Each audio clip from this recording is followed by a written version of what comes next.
नमस्कार।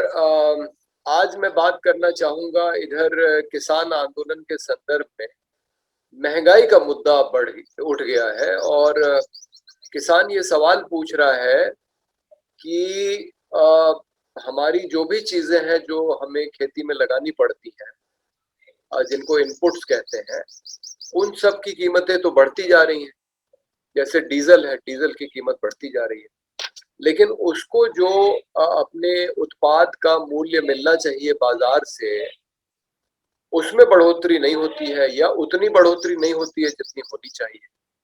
जैसे इसी आंदोलन में किसान ये कह रहा है कि भाई आपने पिछले 4 साल से गन्ने की कीमत ही नहीं बढ़ाई है, तो उसके उत्पाद की कीमत ना बढ़े और उन उसको जिन चीजों का इस्तेमाल करना है खेती में, चाहे वो बिजली की दर हो, चाहे वो पानी की दर हो, चाहे वो डीजल हो, खाद हो, कीटनाशक हो, बीज हो, अगर इन सब चीजों का दाम बढ़ता जाएगा तो हम कैसे उम्मीद करते हैं कि किसान अपना जीवन ठीक से जी पाएगा।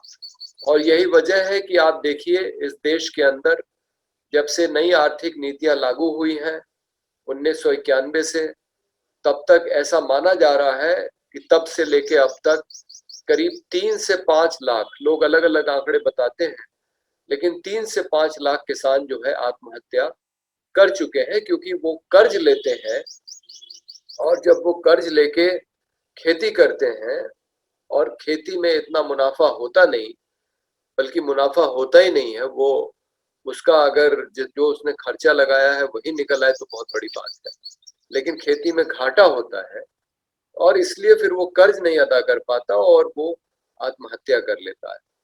ये आपको जो जिस बड़े पैमाने पे किसान आत्महत्या करता है, वैसे आप सोचिए तो समाज का कोई दूसरा वर्ग नहीं करता है। हमने आईआईटी वगैरह में भी लोगों के आत्महत्या करने की बात सुनी है। हमने जो लोग नौकरी में रहते हैं कई बार उनके ऊपर दबाव आता है, वो भी आत्महत्या करते हैं। फिल्म इंडस्ट्री तक में आत्महत्या हुई है। लेकिन बड़े पैमाने पे जिस तरह से लाखों की संख्या में किसान आत्महत्या करता है, वैसे जो है किसी और दूसरे वर्ग में हमने नहीं सुना कि इतने बड़े पैमाने पे आत्महत्या होती है। इसका मतलब कि ये जो समस्या है, ये समस्या जो पूरी किसानी का जो तरीका है, ये उसी की समस्या है। जिस तरह से किसानी इस देश में होती है, उसको उसको करने के तरीके में ही समस्या है और सरकार की नीतियों में समस्या है। तो हमारे अनिल मिश्रा जी हैं उन्नाव के, जो सोशलिस्ट किसान सभा के अध्यक्ष हैं, वो कहते हैं, वो अपने लगभग हर एक भाषण में कहते हैं इस बात को, और मुझे लगता है कि ये बात बहुत महत्वपूर्ण है और इसलिए मैं इसको दोहराना चाहूंगा। उनका कहना है कि जब 1967 में जब न्यूनतम समर्थन मूल्य तय हुआ, और कितना तय हुआ, गेहूं का तय हुआ 76 पैसे प्रति किलो, यानी कि 76 रुपए क्विंटल जो है वो रेट तय हुआ गेहूं का।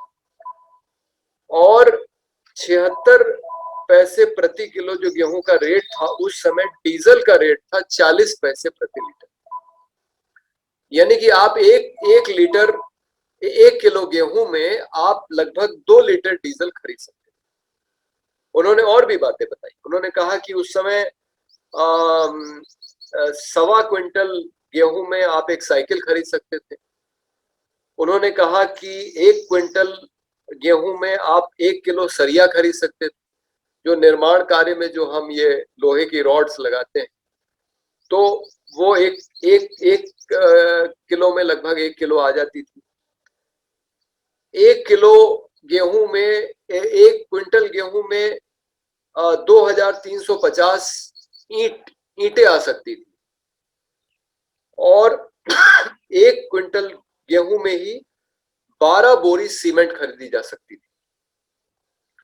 और जो सबसे महत्वपूर्ण बात उन्होंने कही कि 1 क्विंटल 52 किलो 600 ग्राम गेहूं में 1 ग्राम 12 कैरेट का सोना खरीदा जा सकता था। ये बात है 1967 की। आज भी सरकारी कर्मचारी जितना सोना अपनी तनख्वाह से खरीद सकता था, आज भी उतना ही सोना अपनी तनख्वाह से खरीद सकता है। यानी कि सोने की कीमत जिससे कि बाजार भाव तय होते हैं, जैसे सोने की कीमत बढ़ी तो सरकारी कर्मचारियों की तनख्वाह तो उस अनुपात में बढ़ गई, लेकिन किसान की आय नहीं बढ़ी।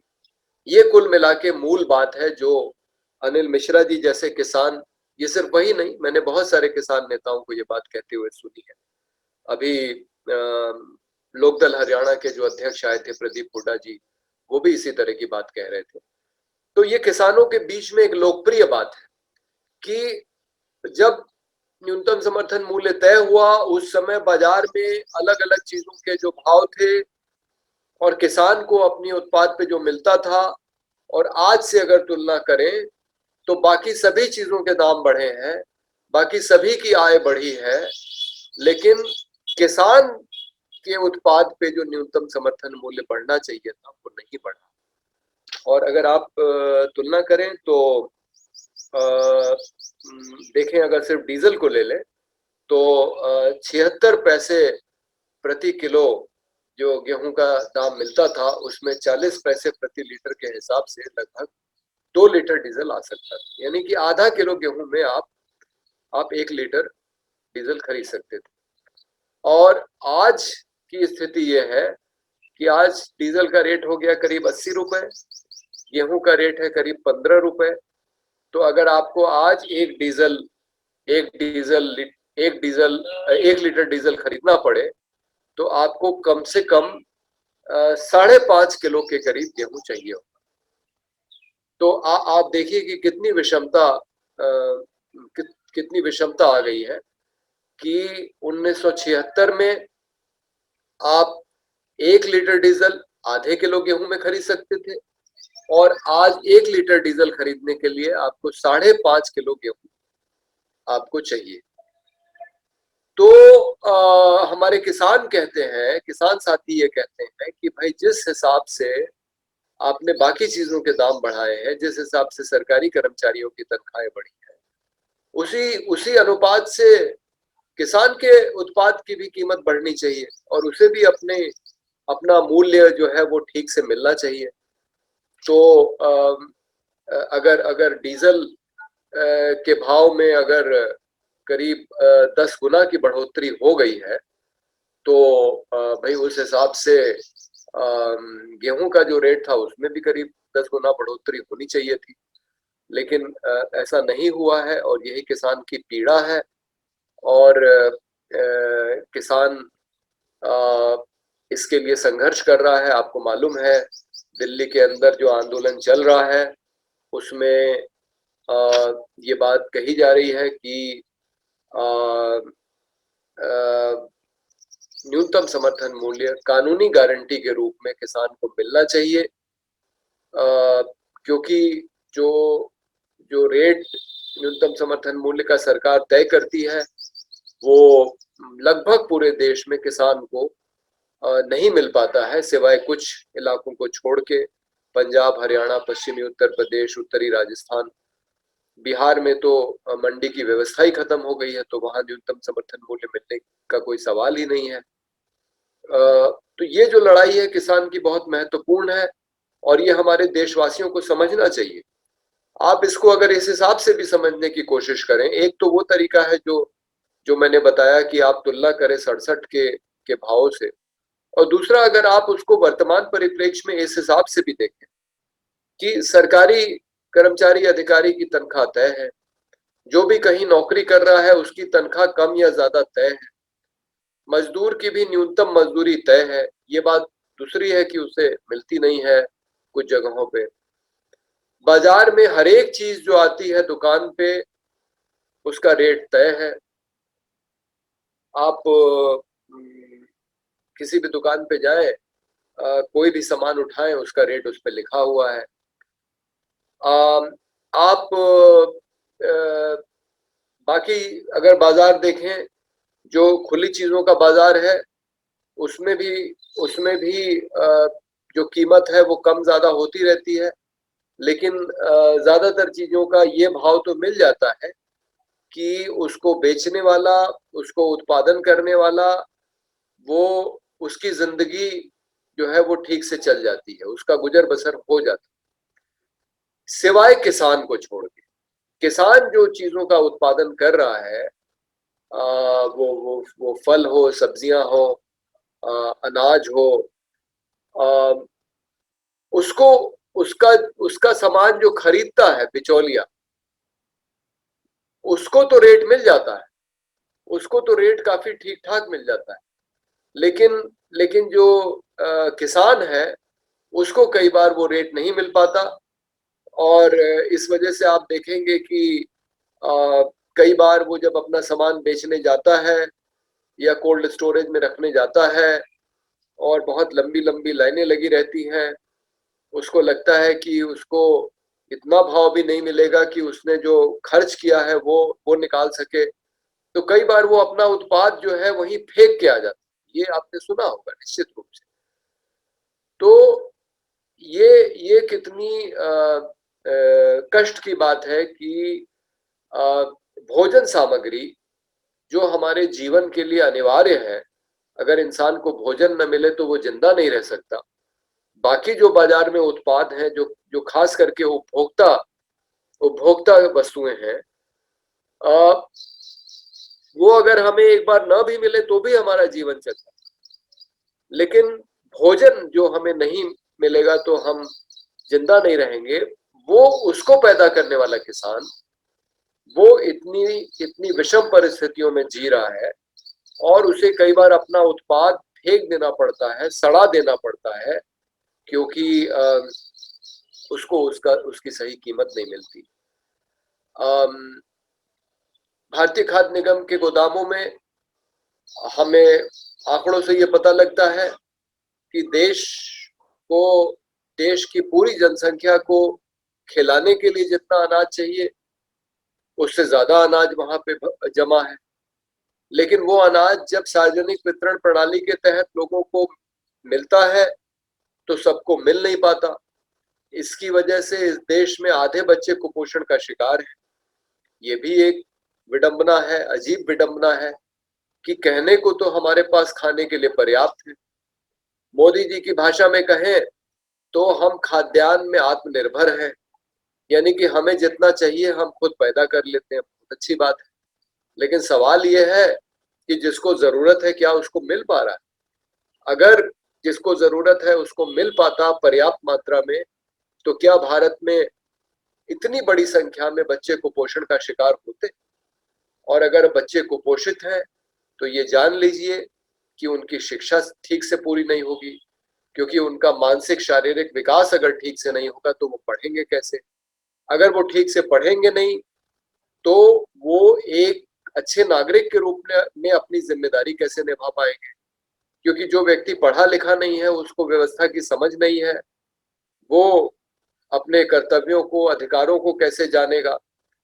तो हम ऐसे नागरिक नहीं बना पाएंगे जो समाज में एक जिम्मेदार अपनी भूमिका निभा सके। तो इन सब चीजों का अंतर संबंध है। और ये तो अच्छा हुआ कि किसान आंदोलन के माध्यम से ये सारे मुद्दे उठ रहे हैं, क्योंकि हमारे जैसे लोग तो इन मुद्दों को हमेशा उठाते रहते थे, लेकिन वो कभी भी राजनीति के मुद्दे नहीं बने। हालांकि ये जरूर कहना पड़ेगा कि मनमोहन सिंह की सरकार ने खाद्य सुरक्षा अधिनियम बनाया और ये कहा कि ग्रामीण इलाकों में 75% और शहरी इलाकों में 50% आबादी को कम कीमत पे अनाज उपलब्ध कराया जाएगा।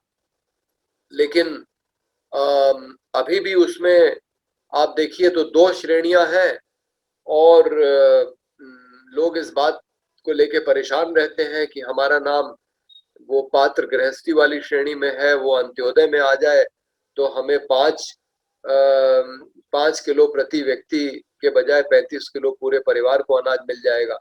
हालांकि 7 लोगों का परिवार हो तो कोई विशेष अंतर नहीं पड़ता है, वही उतनी ही मात्रा मिलेगी। लेकिन ये हमारी सरकार है, वो लोगों को पता नहीं क्यों भ्रमित करती रहती है। ईरान जैसे देश में सभी के लिए बहुत कम कीमत पे बनी बनाई रोटियां सार्वजनिक वितरण प्रणाली के तहत मिलती। और वहां कोई गरीबी रेखा और अंत्योदय और इस तरह की श्रेणियों को बनाने की जरूरत ही नहीं है, क्योंकि वो अपनी पूरी आबादी को कम कीमत पे बनी बनाई रोटियां मुहैया कराता है।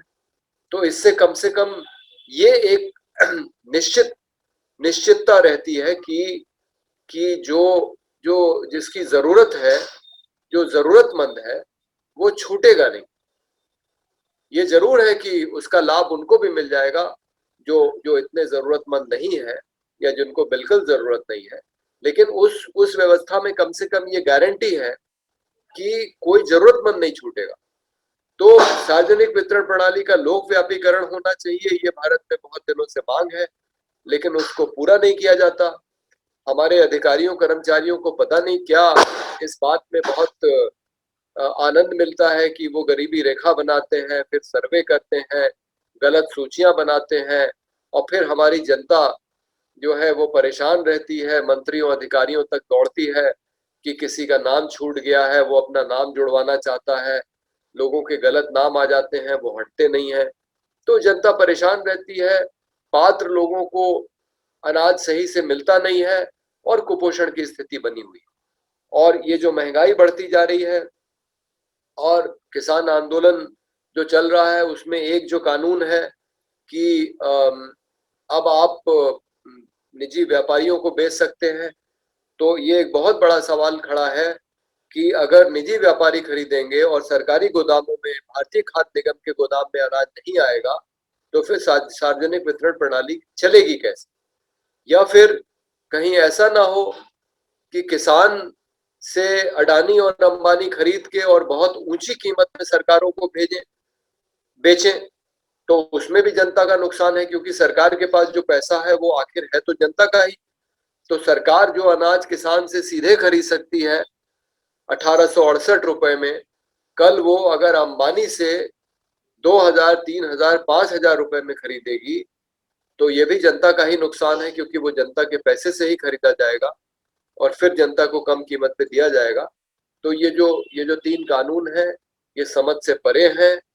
जो महंगाई बढ़ती जा रही है, इसको देखते हुए अगर ऐसी नौबत आ गई कि सरकार ने ये कह दिया कि अब सार्वजनिक वितरण प्रणाली बंद और हम अब सबके खाते में पैसा डाल देंगे और लोग बाजार से जाके अनाज खरीद लें, तो ये तय है कि सार्वजनिक वितरण प्रणाली के तहत जो 5 किलो प्रति व्यक्ति पात्र गृहस्थी श्रेणी में और 35 किलो प्रति परिवार अंत्योदय श्रेणी में जो अनाज मिलने की गारंटी है, जितनी भी गारंटी है, जिन लोगों को भी गारंटी है, वो गारंटी भी खत्म हो जाएगी और लोग उस पैसे से जो उनके खाते में आएगा उतना अनाज नहीं खरीद पाएंगे, क्योंकि बाजार में अनाज के मूल्य की कोई गारंटी नहीं रहेगी।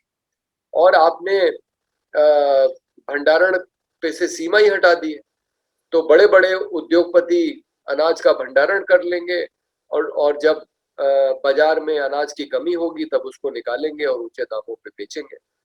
तो ये जो मोदी सरकार ने खुली छूट दे रखी है कि बाजार ही तय करेगा मूल्य, जैसा डीजल पेट्रोल के मामले में उन्होंने किया, ये एक गरीब मुल्क के लिए सही नीति नहीं है, क्योंकि हमारी बड़ी आबादी जो है वो गरीब है और बहुत सारे लोगों ने इस बीच में मोटरसाइकिलें, कारें खरीद ली हैं, जो पहले जिनकी हैसियत नहीं थी कि वो खरीद सकते थे।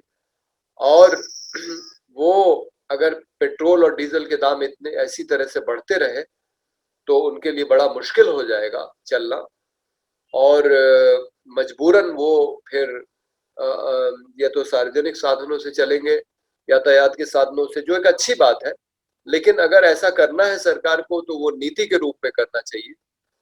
कुछ लोग जो भाजपा समर्थक हैं वो ये कह रहे हैं कि मोदी जी पेट्रोल डीजल का दाम इसलिए बढ़ा रहे हैं ताकि लोग पेट्रोल डीजल की खपत कम करें।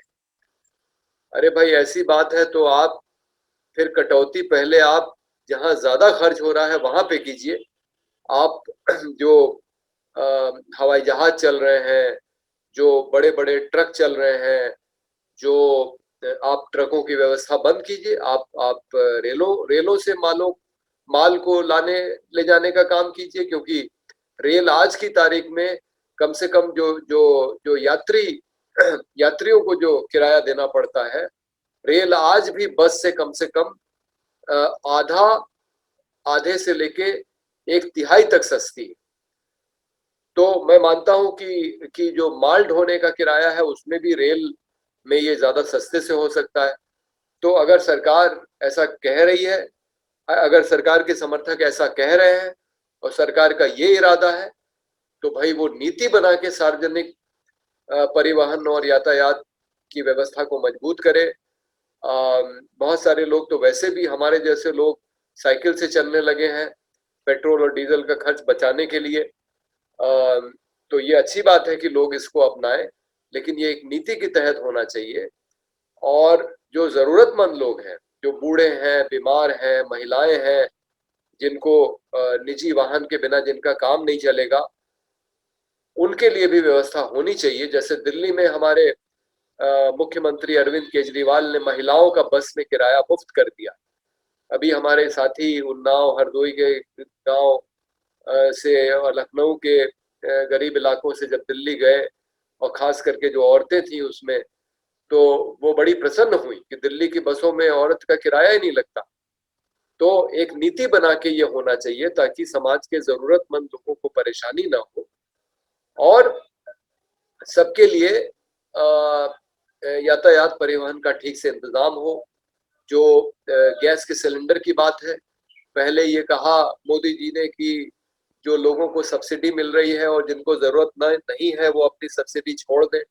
बहुत सारे लोगों ने स्वतः छोड़ दी और उसके बाद उन्होंने ऐलान किया कि मुफ्त में गैस का सिलेंडर गांव में दिया जाएगा। जरूरतमंद लोगों को दिया गया, लेकिन जब वो दूसरी बार गैस भराने गए तो उसमें से ज्यादातर लोगों की ये क्षमता ही नहीं थी कि वो पैसा दे के गैस भरा पाए।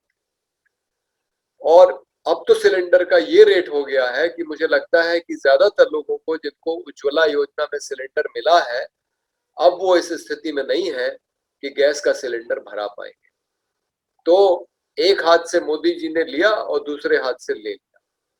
इस तरह की जो नीति है भारतीय जनता पार्टी की, अब जनता जो है इससे बहुत त्रस्त हो गई है।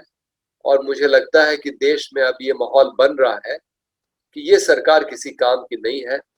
ये जनता को बेवकूफ बना रही है, कहती है कि जनता के लिए काम कर रहे हैं, लेकिन असल में वो काम कर रही है पूंजीपतियों के लिए। क्योंकि ये जो दाम बढ़ते जा रहे हैं, आखिर इससे फायदा किसको हो? इससे इससे इसका बड़ा फायदा जो है वो निजी कंपनियों को होने वाला है। और निजी कंपनियों में भी खास करके अडानी अंबानी, देखिए हर एक क्षेत्र में वो घुस आए हैं। पेट्रोल पंप अंबानी के हैं, रिलायंस के, और ऐसा सुनने में मिला है कि वो और खोलने वाले हैं। तो ये जो सारी सारी जो कवायद है और जो सारी नीतियां हैं सरकार की, ऐसा लग रहा है कि वो अपने पूंजीपति मित्रों को खुश करने के लिए है, क्योंकि उनसे उनको अपार धन मिल रहा है अपनी राजनीति करने के लिए।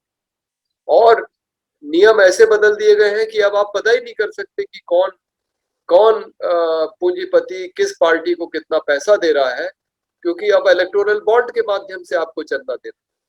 तो आप बैंक से बॉन्ड खरीदिए और वो बॉन्ड किसी पार्टी को दे दीजिए, और ये बताने की जरूरत नहीं है कि आपने कितने बॉन्ड खरीदे और किसको दिए।